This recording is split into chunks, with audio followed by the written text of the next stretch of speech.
The beginning of the film, we see former U.S. Marine Terry Richmond riding his bicycle, listening to metal music, when he is suddenly hit by a police car. Everything happened so quickly that he didn't even have time to react.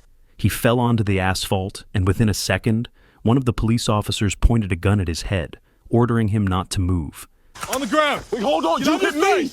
Terry froze, not understanding what was happening.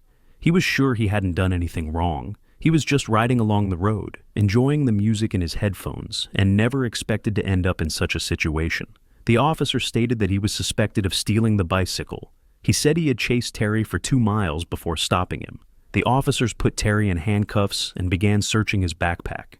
Terry tried to explain that he hadn't stolen anything and that this was his own bike, but the cops didn't listen. While his partner was checking Terry's information in the database, one of the officers approached and pulled out a suspicious package from the backpack. Not Chinese food. He asked for permission to search it, to which Terry replied a firm no. However, the cops opened the package without his consent, and inside they found stacks of dollars, more than $36,000. It's a lot of cash you got on you. It's not illegal. The cops immediately suspected that this money was the proceeds from drug sales. Terry tried to explain again that this wasn't the case, but his words held no weight. The police, ignoring his explanations, continued to interrogate him. In reality, Terry was on his way to court, where he planned to post bail for his brother. It was $10,000, and the rest he planned to spend on buying a pickup truck. But he had little time left. The bail needed to be paid before 5 p.m., or his brother would remain in jail.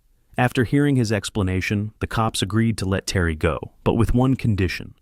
We're gonna hold on to this money. We've concluded from our investigation that this is drug currency. No. Terry had sold a portion of his restaurant to get the money. He hadn't broken the law, but the cops weren't interested in listening to him. Now he would receive a court summons. If Terry responded to it, he would be arrested. If he ignored it, the money would simply stay with the cops. The officers removed his handcuffs. You're pretty banged up. You need us to call you an ambulance? No. And wished him a good day.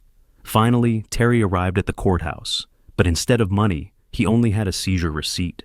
The secretary told him that she couldn't help him, and now his cousin would be transferred to state prison. Our hero started to lose his temper, and they told him to find more money to bail out his brother. This conversation was overheard by a lawyer named Summer, who volunteered to help. She explained that the seizure was legal. All it took was a suspicion of trafficking in prohibited substances. She also said that